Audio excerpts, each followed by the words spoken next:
Aujourd'hui, nous allons parler de 5 idées reçues sur le Bitcoin et qui sûrement vous découragent d'investir dans l'arène des cryptos. La première est sans doute la plus facile à réfuter. Le Bitcoin sert essentiellement les criminels. Il est vrai que les réseaux criminels sont souvent en avance quand il s'agit de s'approprier une nouvelle technologie.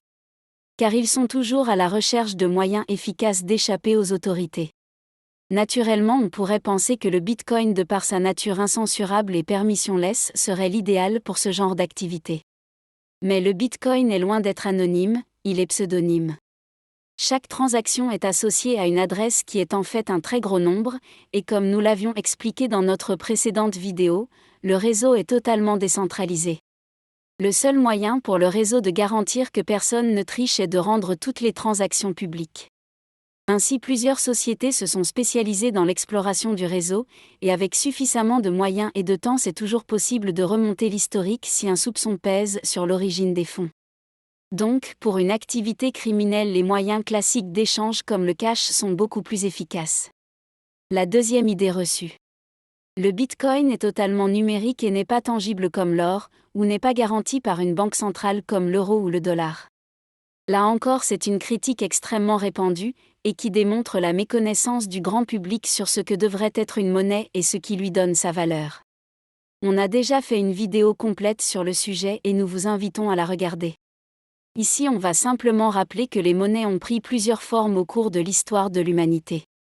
Tant qu'elles pouvaient résoudre efficacement les problèmes d'échange, n'importe quel objet ou marchandise pouvait être utilisé. D'où la profusion de monnaies différentes qui sont apparues, comme les épices par exemple, qui ont laissé le nom espèce pour qualifier la monnaie en billet, qu'on utilise encore de nos jours.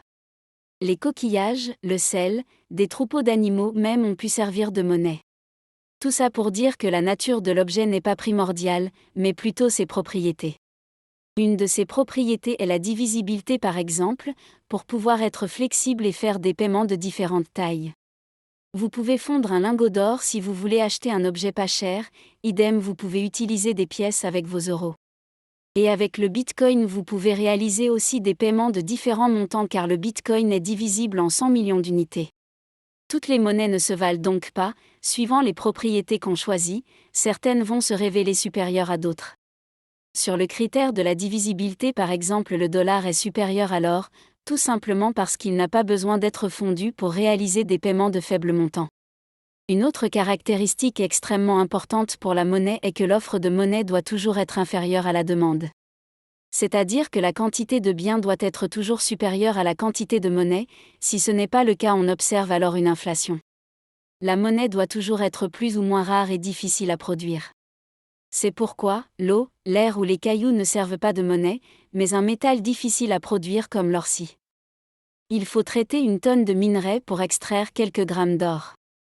De même, la quantité de Bitcoin est plafonnée à 21 millions. De ce point de vue, le Bitcoin et l'or sont des monnaies supérieures au dollar dont la quantité peut être augmentée au bon vouloir des banques centrales.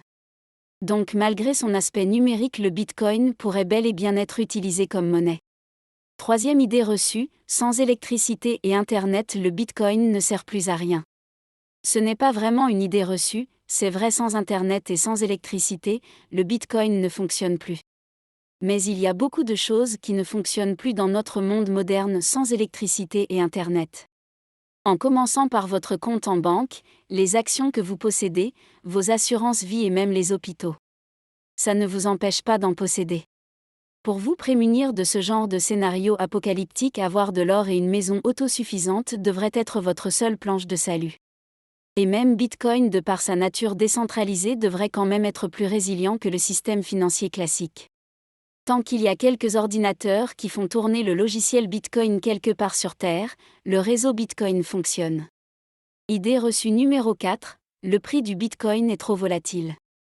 Effectivement, le prix du Bitcoin varie énormément, il n'est pas rare de voir le prix être multiplié par 10 et diminuer d'autant après quelques mois seulement. La volatilité en soi ne devrait pas être un critère pour juger de la valeur d'un actif. En effet, l'action de Tesla peut varier du simple au double dans les deux sens. Si vous êtes convaincu que la voiture électrique, c'est l'avenir, cela ne devrait pas vous poser problème. Si les prix varient beaucoup, ça veut simplement dire qu'il y a beaucoup d'incertitudes et que beaucoup d'investisseurs espèrent uniquement faire des gains à court terme et cherchent à anticiper les grosses baisses ou les hausses. Normalement, si vous nous avez suivis, vous savez que la technologie Bitcoin a de grandes chances de fonctionner, et vous ne devez pas faire partie de ces gens qui parient à la baisse ou à la hausse sur les cours et donc qui créent cette volatilité. Si Bitcoin est utile pour l'humanité, son usage grandira et la volatilité cessera quand une majorité de personnes aura compris son utilité. Quand cela arrivera, si cela arrive un jour, car il ne faut surtout pas oublier qu'il n'y a aucune certitude dans ce monde, alors le prix du Bitcoin se stabilisera. Mais alors il n'y aura plus de gros profits à se faire. Le profit récompense uniquement ceux qui ont compris avant tout le monde et qui ont pris le risque de mettre leur argent avant que cela ne devienne une évidence. Donc si vous voulez faire partie des premiers arrivants, il y a quelques règles de sécurité à respecter. Il est recommandé d'investir une faible partie de son capital, c'est-à-dire qu'on ne compte pas utiliser dans les mois, voire les années à venir. La méthode conseillée pour investir est de ne pas attendre les points bas et revendre les points hauts comme les traders, mais d'en acheter périodiquement afin de lisser son investissement au cours du temps. Cette méthode s'appelait DCA ou Dollar Cost Averaging et c'est la méthode privilégiée pour les particuliers pour investir. La cinquième idée reçue.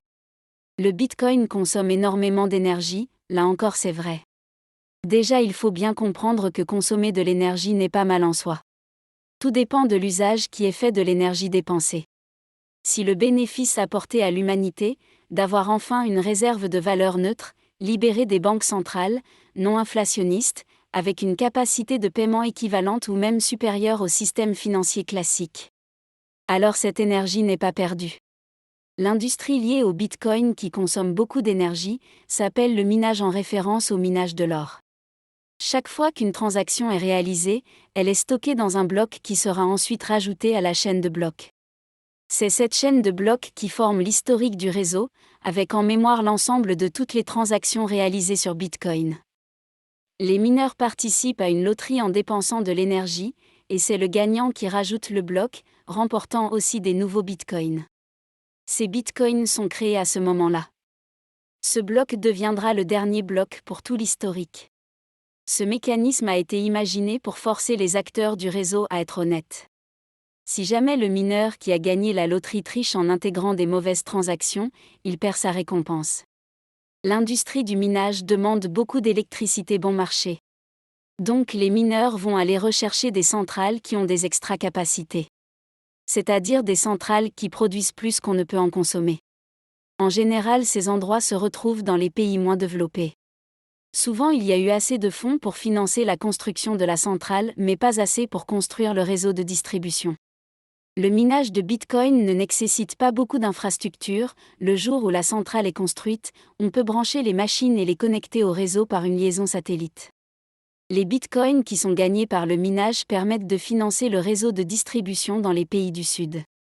En d'autres termes, Bitcoin finance la démocratisation de l'énergie électrique dans les pays pauvres. Les mineurs qui sont dans les pays riches utilisent tous des énergies vertes. Pas pour faire plaisir ou se donner bonne image, mais parce qu'ils sont obligés. En effet, quand le prix du Bitcoin baisse et que le prix des énergies fossiles grimpe, c'est la seule façon de miner qui reste économiquement viable. Donc le Bitcoin consomme beaucoup d'énergie certes, mais uniquement sur des extra-capacités. Et il le fait pour des raisons de rentabilité. Voilà, on espère qu'avec tous ces points soulevés, vos réticences ont gradement diminué. Si un argument vous a moins convaincu et que vous avez encore quelques doutes, n'hésitez pas à le signaler en commentaire.